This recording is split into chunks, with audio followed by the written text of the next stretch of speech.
ఉదయకాల సమయంలో ప్రభుని మనం ఆరాధించాక వచ్చాము.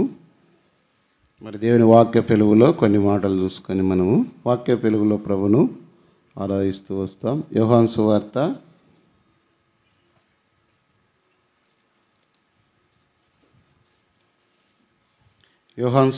4వ అధ్యాయము.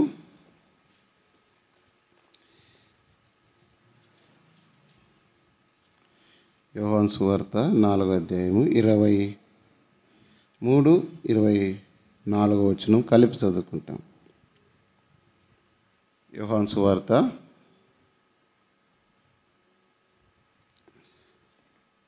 4వ అధ్యాయం 23, 24 వచనాలను కలిపి చదువుకుంటాం.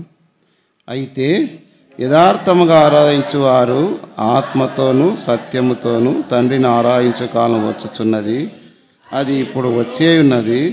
తన్ను ఆరాధించువారు అట్టివారే కావాలని తండ్రి కోరుచున్నాడు. దేవుడు ఆత్మ కనుక ఆయన ఆరాధించువారు ఆత్మతోనూ సత్యముతోనూ ఆరాధింపవలెనను.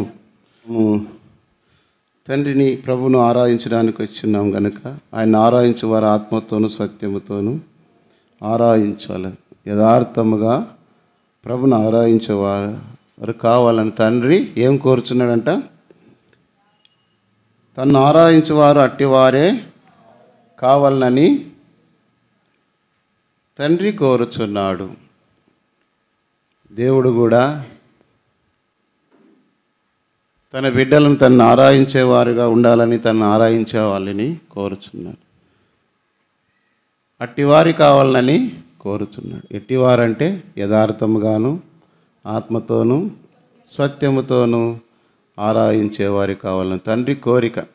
తండ్రి అయిన దేవునికి కూడా కోరిక ఉంది. ఆ కోరిక ఏమంటే తన బిడ్డలు తన్ను ఆరాధించేవారు కావాలని. ఆరాధించేవారు ఎలాంటి వారు కావాలని కోరుకొనుచున్నాడంటే యథార్థంగా ఆరాధించాలా, యథార్థంగా ఉండి ఆత్మతోనూ సత్యముతోనూ. అంటే ఏదైతే నీ అనుభవపూర్వకంగా ప్రభుని గురించి నువ్వు గుర్తించినావో, గ్రహించినావో, తెలుసుకున్నావో, దేవుడు నీ జీవితంలో ఏదైతే చేస్తూ వచ్చినాడో దానిని జ్ఞాపం చేసుకొని ప్రభును ఆరాధించాలని దేవుని వాక్యములో మనం చూస్తూ వస్తాం.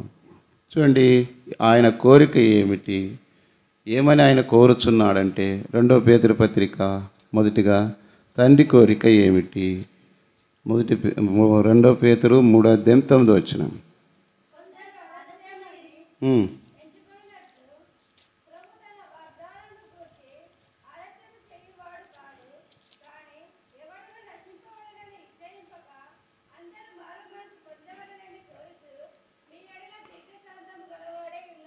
ఏమి కోరుచున్నాడు ఆయన? అందరూ మారు మనసు పొందవలనని కోరుచున్నాడు. తండ్రి కోరిక ఏమిటి? అందరూ కూడా మారు మనసు. ఎందుకు మారు మనసు పొందాలని కోరుకుంటున్నాడంటే ఎవడనూ నశింపవలనని ఇచ్చయింపక, ఎవరు కూడా నశించిపోకూడదు. ఎందుకంటే ఆది కాండం ప్రకారము ప్రతి మనిషిని దేవుడు మానవుని సృజించినట్టుగా చూస్తున్నాం. కాబట్టి 100వ కీర్తనలో కూడా ఆ మాట మనం చూస్తాం. ఆయన సృజించెను అనే మాట మనం చూస్తాం. దేవుడే మనం సృజించి ఉన్నాడు, కలగజేసి ఉన్నాడు. కాబట్టి ఎవరు కూడా నశించి నరకానికి వెళ్ళకూడదని దేవుని యొక్క కోరిక అయినది. ఒకవేళ రక్షణ పొందకపోతే, మారు మనసు పొందకపోతే ఏమి జరుగుతుంది అంటే లూకాసు వార్త 13వ అధ్యాయం 3వ వచనం. లూకాసు వార్త 13:3.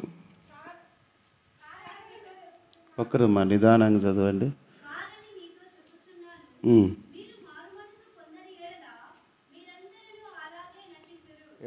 మారు మనసు పొందని ఎడల, అందరూ మారు మనసు పొందాలని దేవుని యొక్క కోరిక. అలా ఎందుకంటే అందరూ మారు మనసు పొంది ఆయనను ఆరాధించాలని. పాతాళం అనేది, నరకం అనేది సాతానికి వాని దూతలకు దేవుడు నియమించింది, కానీ తాను కలగజేసిన మానవుని కోరిక కాదు. అయితే అందరూ మారు మనసు పొందవాలని దేవుని యొక్క కోరిక. ఒకవేళ మారు మనసు పొందకపోతే పొందని ఎడల మీరును అలాగే. కాబట్టి నశించిన దాని వెదకి రక్షించడం మనిషి కుమారుడు ఈ లోకమునకు వచ్చింది. కాబట్టి దేవుని యొక్క ఉద్దేశం, కోరిక ఏమంటే అందరూ మారు మనసు పొందాలని దేవుని యొక్క కోరిక. రెండవదిగా మాట చూడండి, 1 తిమోతి 2:4 ఆయన మనుషులందరూ రక్షణ పొంది సత్యమును గూర్చిన అనుభవ జ్ఞానం పొందిన వారే ఉండవలనండి ఇచ్చయించుచున్నాడు. 4 మనుషులందరూ రక్షణ పొంది సత్యమును గూర్చిన అనుభవ జ్ఞానం గలవారై ఉండవలనని ఇచ్చయించుచున్నాడు అంటే కోరుచున్నాడు. ఇచ్చ అంటే కోరిక, ఆశ అని అర్థం. కాబట్టి దేవుని యొక్క కోరిక ఏమంటే మొదటిగా మారు మనసు పొందాలని, తర్వాత రక్షణ పొందాలని. అంటే మారు మనసు, రక్షణ దగ్గర అన్నీ ఒకటే. దేవుని కోరిక అది. తర్వాత ఇంకొక మాట చూడండి, యెషయా గ్రంథం 43:18. 43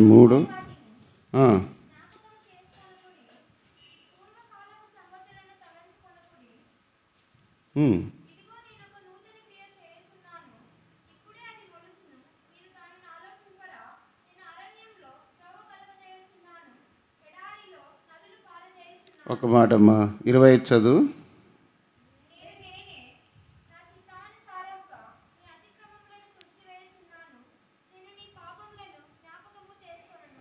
కాబట్టి ఇక్కడ దేవుని వాక్య వెలుగులో దేవుడే తన చిత్తానుసారంగా మన దోషములు పాపములను తుడిచివేసి ఉన్నాడు కనుక ఆయనకి ఎన్నడను జ్ఞాపం చేసుకుని కనుక ప్రభును ఆరాధించాలి. 148వ కీర్తనలో సృష్టి అంతా కూడా ప్రభును ఆరాధించినట్టుగా మనం చూస్తాం. చూడండి 148 కీర్తనలు చదువుమా.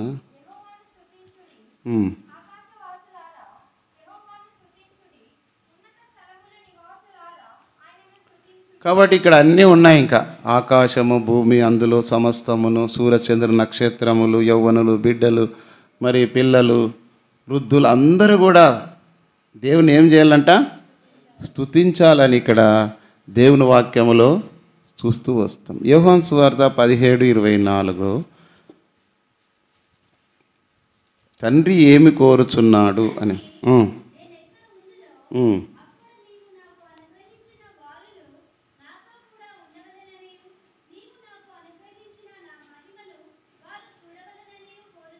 కాబట్టి ఉద్దేశం ఏమంటే అందరూ రక్షణ పొందాలి, మారు మనసు పొందాలని, ఎవరు కూడా నశించకూడదని తండ్రి కోరుచున్నాడు. కారణం ఏమంటే నేను ఎక్కడ ఉందునో అక్కడ నీవు నాకు అనుగ్రహించిన వారును, అంటే రక్షణ మారు మనసు పొందిన వారు నాతో కూడా ఉండాలని తండ్రి కోరుచున్నాడు. అది తండ్రి యొక్క కోరిక. అలాంటి తండ్రి కోరిక కలిగినాడు. కాబట్టి అయితే ఆ తండ్రి అలాంటి వాడు, అలాంటి ఆశ కలిగిన తండ్రి అంటే యెషయా గ్రంథము 9:6 చదవండి. 9:6 ఏలైనగా మనకు శిశువు పుట్టెను,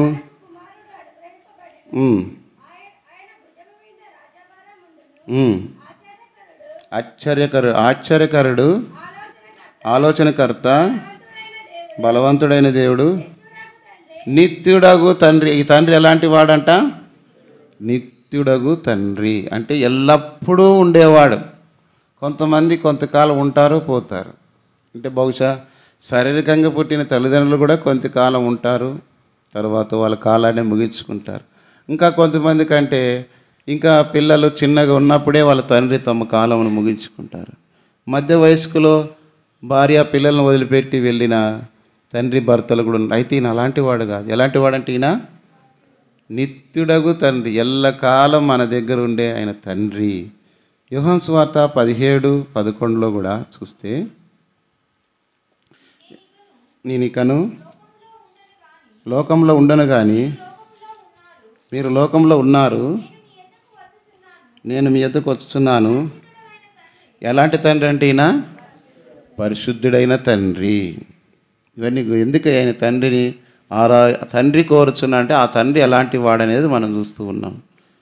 ఒకటి నిత్యుడగు తండ్రి, రెండవది పరిశుద్ధుడగు తండ్రి. ఇప్పుడు యోహాను సువార్త 17:25 నీతి స్వరూపుడగు ఆయన ఎలాంటి వాడంటే నీతి స్వరూపుడగు తండ్రి. మరి యెషయా గ్రంథం 1:17 చదవండి. ఉమ్.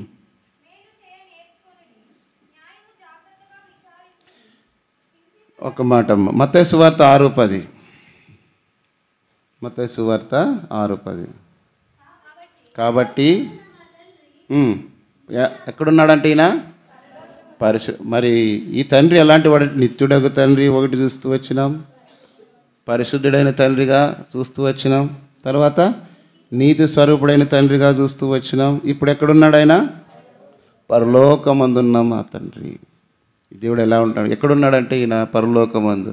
యెషయా గ్రంథం 6 మనం చూసినప్పుడు ఎట్లా ఆయన స్తుతిస్తూ ఆరాయిస్తున్నాయి దేవదూతలు అంటే, పరిశుద్ధుడు పరిశుద్ధుడు. ఎలాంటి వాడంటే సైన్యములకు అధిపతియగు యెహోవా పరిశుద్ధుడు పరిశుద్ధుడు పరిశుద్ధుడు అని నిత్యము స్తుతించబడుతున్నటువంటి దేవుడు. మళ్ళీ అలాంటి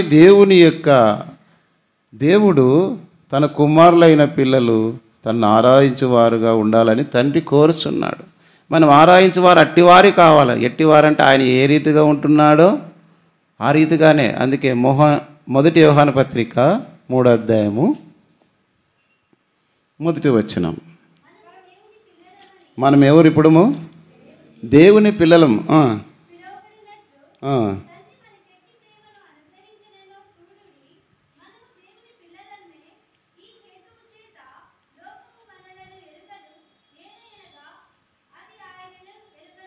కాబట్టి ఇక్కడ చూస్తే మనము దేవుని పిల్లలుగా మార్చబడ్డాము. ఎట్లా మార్చబడుతూ వచ్చినాము అంటే యోహాను సువార్త 1:12 ప్రకారము,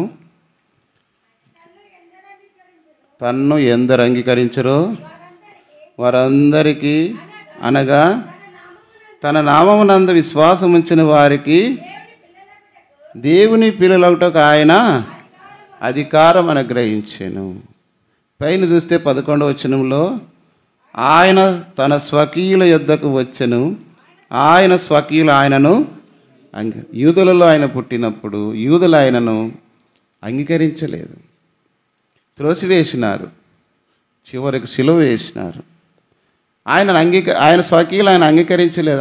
వారు త్రోసివేయటం బట్టి అన్యులమైన మనలను, అందుకే ఎఫెసీ 2లో మనం చూస్తూ వచ్చినప్పుడు మనం ఎలాంటి వారమంట? 2:12 కాబట్టి మునుపు శరీర విషయంలో అన్యజనులై ఉండి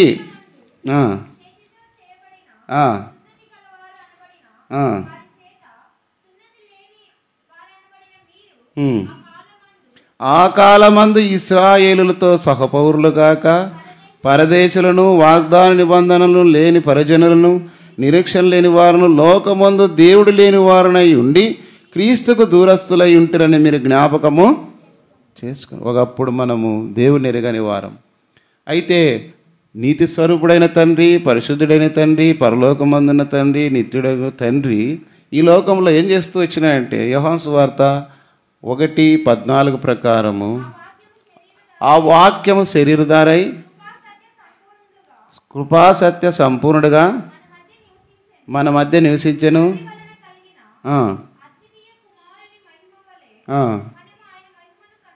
కాబట్టి ఆయనకు కృపాసత్య సంపూర్ణుడుగా ఆయన మన మధ్యలో ఇప్పుడు నివసించినాడు. మన మధ్యలో ఆయన నివసించినప్పుడు మనం ఎలాంటి వారంగా ఉంటున్నామనే విషయాన్ని ఒకరు మన జీవితాన్ని మనం జ్ఞాపం చేసుకుంటే చూడండి. యెషయా గ్రంథం 1:2 వచనం. యెహోవా మాట్లాడుతున్నాడు, ఆకాశం ఆలకించము, భూమి చెవియొగ్గము, నేను పిల్లలను పెంచి గొప్పవారినిగా చేసి తిని. ఎలాంటి పిల్లలంటే మనం ఇప్పుడు తండ్రికి తిరుగుబాటు చేసిన వారం. తర్వాత 4వ వచనం.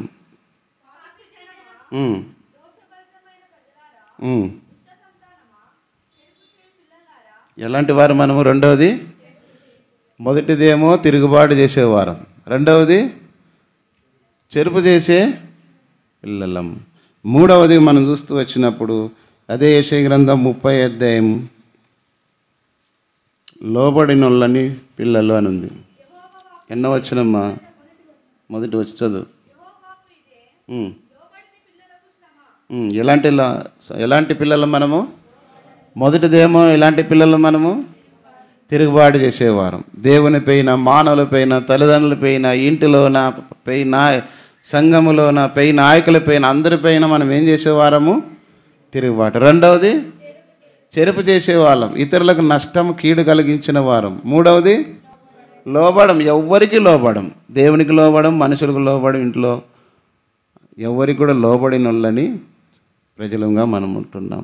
ఇంకొక మాట చూస్తే ఇంకా ఎలాంటి వారం అంటాం మనం అంటే, యోహాను సువార్త 8:44.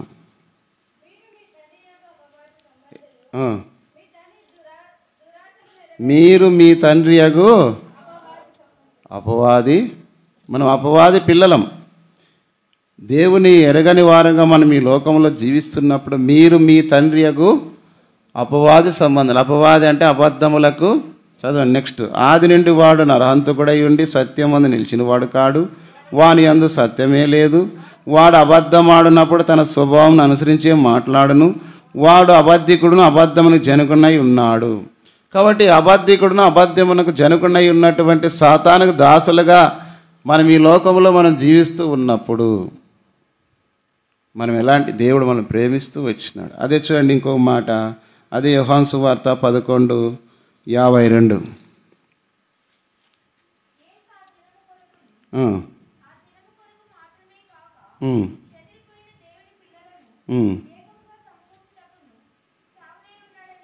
కాబట్టి చెదిరిపోయిన దేవుని పిల్లలంగా మనం జీవిస్తూ వచ్చాం.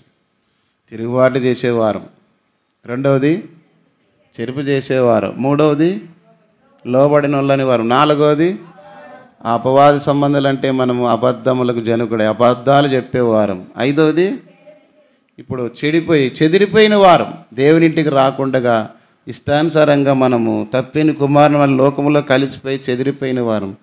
అయినను దేవుడు కరుణా సంపన్నుడై ఉండి అంటాం. పైన అన్నీ రాస్తూ వచ్చినాం. చదవండి ఎఫెసీ 2:1 నుంచి చదువుకుంటారండి. మీ అపరాధముల చేతను పాపముల చేతను చచ్చిన వారై ఉండగా ఆయన మిమ్మల్ని క్రీస్తుతో కూడా బ్రతికించెను. మీరు వాటిని చేయుచు వాయుమండల సంబంధమైన అధిపతిని అంటే సాతాను యొక్క అధిపతిని అనగా అవిధేయులైన వారిని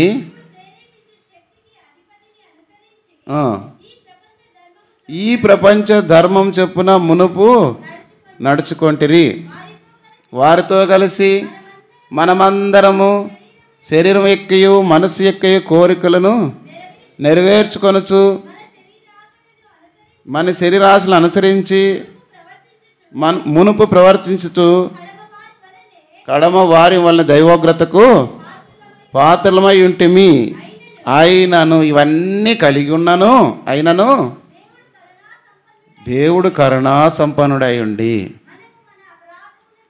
మనము మన అపరాధముల చేతను చచ్చిన వారమై ఉండినప్పుడు సహితము మన ఎడల చూపిన తన మహాప్రేమ చేత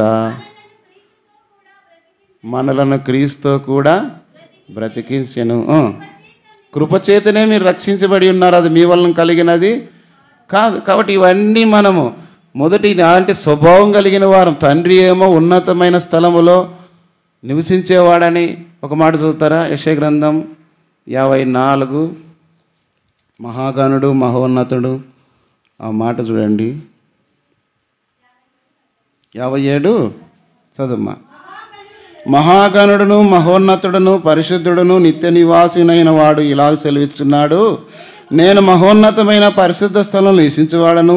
ఆయనను వినయము గల వారి ప్రాణమును ఉజ్జింపజేయుటకును నలిగిన వారి ప్రాణమును ఉజ్జింపజేయుటకును వినయము గల వారి యొద్దను దీన మనసు గల వారి యొద్దను.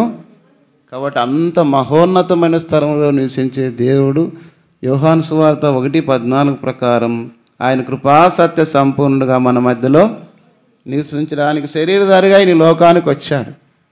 మనమేమో తిరుగుబాటు చేసేవారము, లోబడినొల్లని వారము, అబద్ధములు చెప్పేవారము, చెరుపు చేసేవారము, చెదిరిపోయిన వారము, అపవాద సంబంధికులు. అలాంటి వారిని పాపముల చేత అపరాధం చనిపోయి నిత్య నరకానికి పాత్రలమైన మనల్ని దేవుడు ఎలాంటి వాడు అని మనం చూస్తూ వచ్చినానంటే ఆయన మహాగణుడును మహోన్నతుడును పరిశుద్ధుడును నిత్య నివాసి. కాబట్టి దేవుడు ప్రేమాస్వరూపి, సత్యస్వరూపి, ఆత్మస్వరూపి. అలాంటిగా ప్రేమాస్వరూపి అయినటువంటి దేవుడు నీ కొరకై నా కొరకై ఈ లోకంలో శరీరధారిగా వచ్చాడు. వచ్చి నేను పొందవలసిన శిక్ష అంతటిని ఆయన భరిస్తూ వచ్చినాడు. భరించి ఆయన మన యందు జాలిపడి ఆయన రక్షణ దయచేస్తూ వచ్చిన ఉచితముగా. ఇది క్రియల వల్ల కలిగినది కాదు, దేవుని వరమే. అందుకే దావీదు మహారాజు 103వ కీర్తన మాట చదవండి, 13 వచనం చూస్తే, తండ్రి తన కుమారుల ఎడల జాలిపడినట్లు యెహోవా.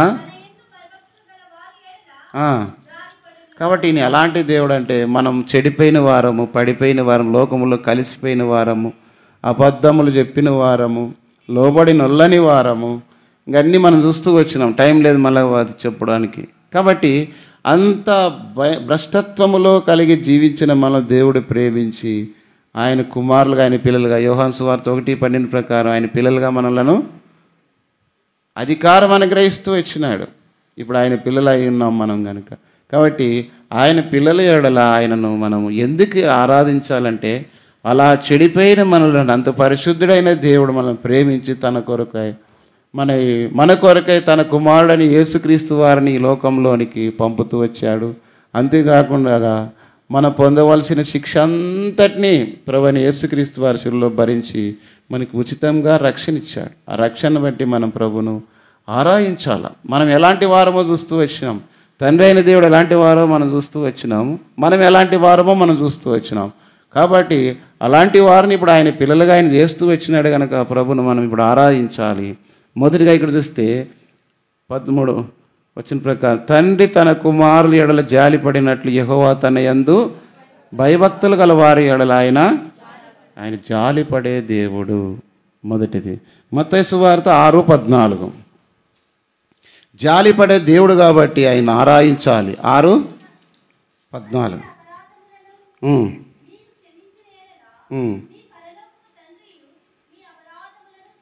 కాబట్టి మీ పరలోకపు తండ్రి కూడా మీ అపరాధములను మన అపరాధములు క్షమించిన దేవుడు.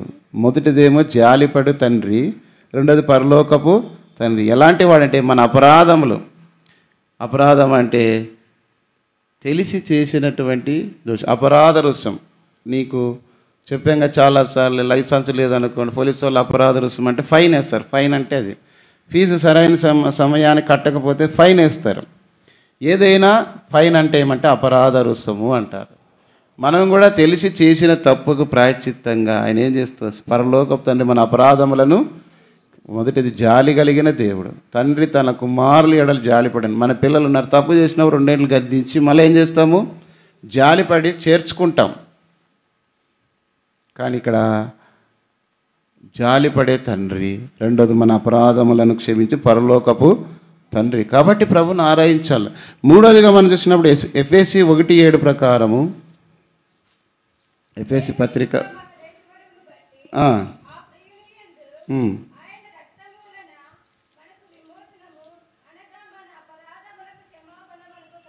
కాబట్టి మన అపరాధములకు క్షమాపణ కలిగి ఉన్నది కనుక ఇప్పుడు మనం ఆయనను స్తుతించాలి. అదే మత్తయి సువార్త 6:18. మత్తయి సువార్త 6:18 ప్రకారం, రహస్యమందు చూచుచున్న నీ తండ్రి నీకు. కాబట్టి ఎన్నో పర్యాయం రహస్యమందు నీ నీతిని, నీ నిజాయితీని, నీ పరిశుద్ధతను, నీ యథార్థతను, నీ ప్రార్థనను, నీ అక్కర్ని ఎరిగిన తండ్రి, నువ్వు రహస్యముగా ప్రార్థన చేస్తూ వచ్చినప్పుడు, నీ అక్కరి విషయం దేవుని తెలియపరుస్తూ వచ్చినప్పుడు నీ ప్రార్థనకు జవాబు అనుగ్రహించి ప్రతిఫలం అనుగ్రహించే దేవుడు ఆయన. అందుని బట్టి ఎన్నో పర్యాయం నీ ప్రార్థనలకు జవాబు దేవుడు ఇస్తూ వచ్చినాడు. ప్రభా, నాకు ఈ బలహీనత ఉంది, ఈ రోగం ఉంది, ఈ అక్కర ఉంది, ఈ పరిస్థితి ఉంది, ఈ పోరాటం ఉంది, ఈ సమస్య ఉంది, వాటన్నిటిలో నాకు విడుదల దయచే ప్రభా, దయచేసి నన్ను జ్ఞాపం చేసుకోమని చెప్పి ప్రార్థన చేస్తే ఆయన నీ ప్రార్థనకు ప్రతిఫలం ఇచ్చే తండ్రిగా ఆయన ఉన్నాడు. కాబట్టి చూడండి, యాకోబు పత్రిక 1వ అధ్యాయము 17 ప్రకారం,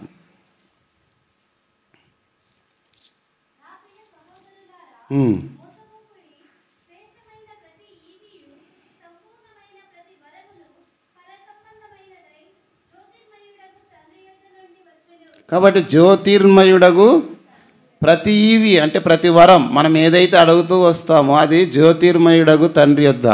జ్యోతిర్మయుడు అంటే అర్థం ఏమంటే, జ్యోతి అంటే దీపము వెలిగేది.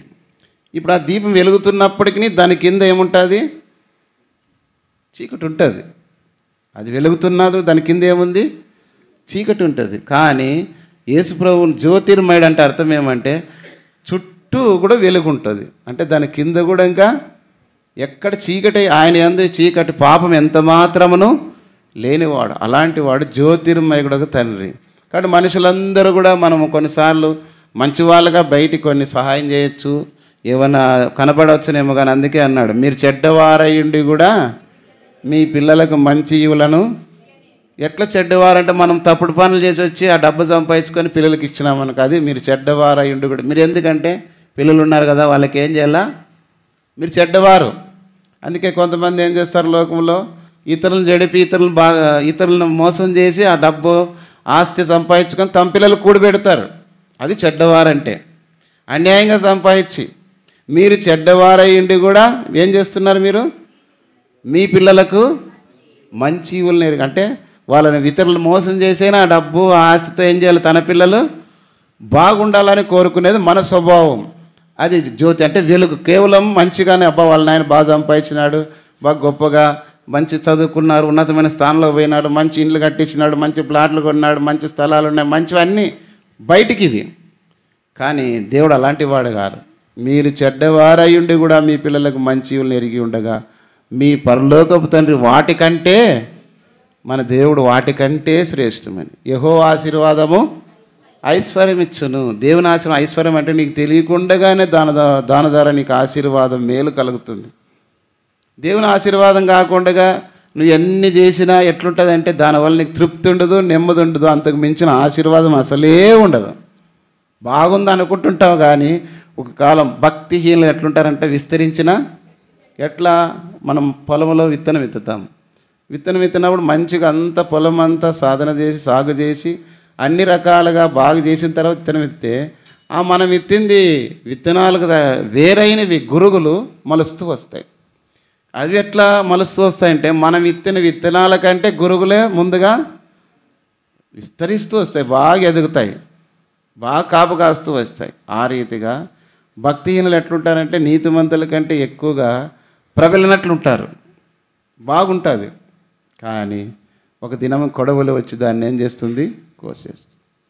కాబట్టి మన టాపిక్ అది కాదు కానీ, కాబట్టి మన జ్యోతిర్మయుడకు తండ్రి ఏం చేస్తాడంట? రోమిలు రాసిన పత్రిక 8:32లో సమస్తమును ధారాళముగా దయచేయవాడు తన ప్రాణమునే అర్పించినాడు. నీ కొరకై, నీ పాపముల కొరకై, నీ దోషముల కొరకై, నీ అపరాధముల కొరకై తన ప్రాణమునే అర్పించిన వాడు. నీకేం కావాలో ఆయనకు తెలియదా? 8:32 మనందరి కొరకు ఆయన తన సొంత కుమారుని అనుగ్రహించుటకు వెనుక తీయక మనందరి కొరకు ఆయన అప్పగించిన వాడు. ఆయనతో పాటు సమస్తమును మనకెందుకు అనుగ్రహింపుడు అంటే అనుగ్రహిస్తాడు అని పౌలు ఈ మాట వాళ్ళకి. సొంత కుమారుని ఇచ్చిన నీ గీడ ఎందుకు ఇవ్వడు? ఉదాహరణ చెప్తాము ఎట్లా అనేది మీకు అర్థం కావడానికి. కుమారుని పెంచి పెద్ద చేసిన తర్వాత కుమారునికి పెళ్లి చేస్తారు. పెళ్లి చేస్తే పెళ్ళి అయిన తర్వాత కోడలు ఇంటికి వస్తుంది. ఇప్పుడు ఆమెకి ఈ ఆస్తులంతా ఏమవుతుంది? నువ్వు చెప్పుకుపో భాగం మాత్రం కంపల్సరీగా ఉంటుంది. నీకు ఇష్టం ఉన్ని ఇష్టం లేకపోయినా ఆమె సంతకం లేకపోతే చెల్లదు. ఆమె కొంతమంది ఏం చేస్తుంటారు, ఇంట్లో కొట్లాడుతుంటారు. నువ్వు సంపాదించింటివా, నువ్వు తెచ్చినావా, మీ మీ నాయన ఇంటిని తీసుకొచ్చినావా అంటుంటారు. కానీ క్రమం అయితే ఏమైందంటే పెళ్లి చేసుకున్నాక ఆ రోజు ఏమని ప్రమాణం చేస్తుంటారు? నా యావత్ ఆస్తుల్లో నీ పాలి భాగస్తురాలుగా, నా అర్ధాంగిగా పెళ్లి చేసుకున్న గుర్తుందో లేదు పాపం. అన్నిట్లో నీకు సగభాగస్తురాలుగా నీకు ఇస్తున్నాను అంటాడు. అందుకే ఏం జరిగినా కూడా ఎంతమంది ఏం చేసినా ఆమె ఎట్లాదైనా ఆమెది మాత్రం ఆమె పోతుంది. ఆమె సంతకం పెట్టింది, 5 మంది కొడుకులు మీసాలు పెంచుకొని ఊరంతా పాలేగాళ్ళైనా ఏం చేసేకి లేదు. ఆమె సంతకం పెట్టింది తండ్రిది రాదు, గుర్తుపెట్టుకోవాలి. కాబట్టి మన టాపిక్లు ఏమంటే ఇక్కడ సమస్తమును ఎందుకు మనకు అనుగ్రహింపడు. కాబట్టి లూకాసు వార్త ఇంకా ఏమి ఇస్తానన్నాడంటే అన్నిటికంటే ముఖ్యంగా 12:32 చిన్న మందా భయపడకుడి, మీకు రాజ్యం అనుగ్రహించక తండ్రి మీ తండ్రికి. ఆ రాజ్యం ఏ రాజ్యం అంటే పరలోక రాజ్యం, ఆయన నివసించే రాజ్యం, నిత్యమైన రాజ్యం, ఎల్లప్పుడూ యుగ యుగాలు సంతోషంతో ఉన్న రాజ్యం ఆయన మనకు అనుగ్రహించి ఆ రాజ్యంలో ఇంకా ఏం చేస్తానన్నాడంటే ఆయన యోహాను సువార్త 14వ అధ్యాయంలో మనం చూస్తే మొదటి 3 వచనాల్లో మీకు స్థలము సిద్ధపరచ వెళ్ళుచున్నాను, నేనుండే స్థలంలో మీరు ఉండలాగన మీకు స్థలం సిద్ధపరచ. కాబట్టి మనకు అక్కడ ఏం చేసినాడు, స్థలం సిద్ధపరిచినాడు. ఇప్పుడు మనకేమంట, మనం ఎట్లంటే ఒకవేళ మనం ఉన్న వాళ్ళకి ఏదైనా ఒక 10 ఎకరాల తోట తీసినాము, లేదంటే ఒక 5 ప్లాట్లు తీసినాము, ఒక 10 కోట్లు సంపాదించినామంటే మనకుండా గొప్పగా చెప్పుకుంటుంటారు. అక్కడ ఇన్ని ప్లాట్లు ఉన్నాయి, ఇక్కడ ఇంత పొలం ఉన్నాయి, తర్వాత పిల్లలకు ఒక్కొక్కరికి కేజీ బంగారు తీసి పెట్టినాడు, తర్వాత ప్రతి ఒక్కరికి కారు ఉంది అంటే ఇవన్నీ గొప్ప చెప్పుకుంటాం. అయితే ఇవన్నీ ఏమైపోయేదంటే ఒక దినము లయం అయిపోయేవి. కానీ భూలోకమైన సంగతుల గురించే నువ్వు ఇవన్నీ చెప్పుకుంటున్నాడు. పరలోక తండ్రి వాటికంటే శ్రేష్టమని ఎక్కడుంచినాడు మనకు, ఆయన యందు విశ్వాసం ఉంచి దేవుని యందు భయభక్తులు కలిగి ఆయన బిడ్డలుగా ఈ లోకంలో జీవించిన వారికి పరలోకమంది ఏముందంటే గొప్ప స్వాస్థ్యం ఉంది. మళ్ళీ అవన్నీ మనకు టైం లేదు కాబట్టి ఆ పరలోక స్వాస్థ్యం ఏమంటే యుగ యుగాలు ఉండే స్థలం. ఇక్కడ మనం కేజీ బంగారు కొనుక్కుంటే ఇంట్లో దాచిపెట్టుకుంటాం. పరలోకంలో ఎట్లుంటుందంటే మనం నడిచే రోడ్లు బంగారంతో వేయబడి ఉంటాయి, కట్టుకునే ఇండ్లు బంగారంతో కట్టబడి వజ్ర వైడూర్యములతో. మనం ఇంతవరకు ఎవరితోనూ మీతో వజ్రం ఉందా? కమ్ముల్లో ముక్కురాయలు ఉంగరాల్లో ఏమన్నా ఎవరిలో లేదు. కానీ అక్కడ ఏముంటాయి తెలుసా, మన ఇండ్లకి వజ్ర వైడూర్యాలు. ఇది ఇల్లు ఓపెనింగ్ అప్పుడు ఏం చేస్తారు, రకరకాల లైట్లు వేసి ఉంటారు. మళ్ళీ బాడీగా అయిపోతేనే వాళ్ళు తీసుకొని పోతారు. అవి అట్లా కాదు.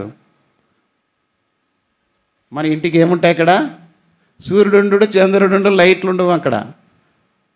యేసుక్రీస్తు ప్రభువారే అవి వజ్ర వైడూర్యములతో పొదిగించినటువంటి ఇండ్లలో మనల్ని నివాసం చేస్తూ వస్తాం. ఎంత ధన్యత. కాబట్టి మన ప్రభును అట్టివారు కావాలి.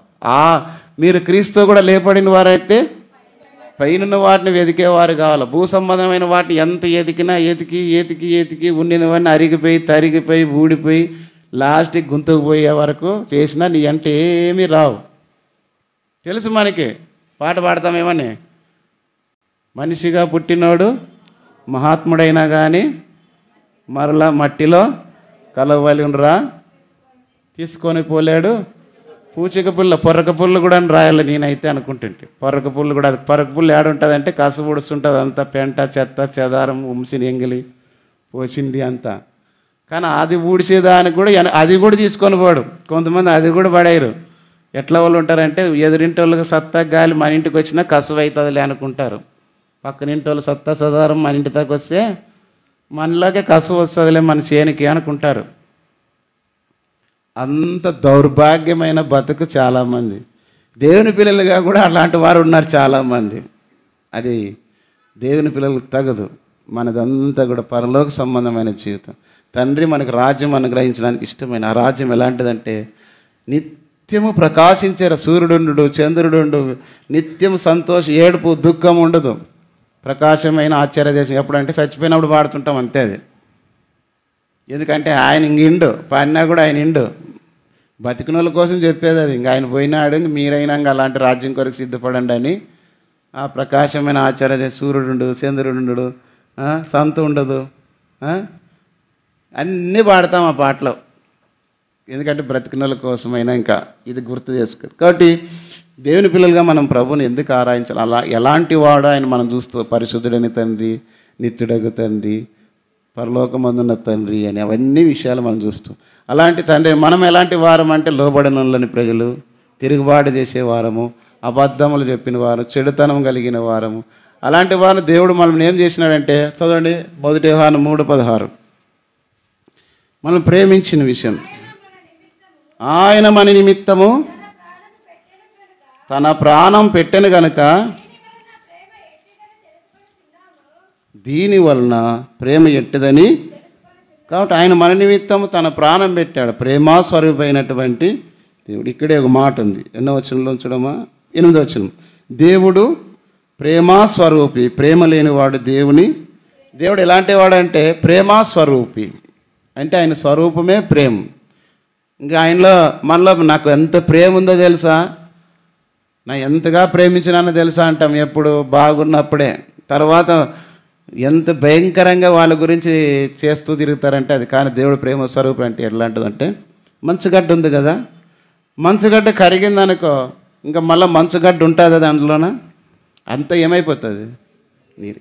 ఆ రీతిగానే దేవుడు ప్రేమ స్వరూపం అంటే ఇంకా ఆయనలో ఏ మాత్రం నిష్కలంకం, కలంకము, దోషం ఏం ఉండదు.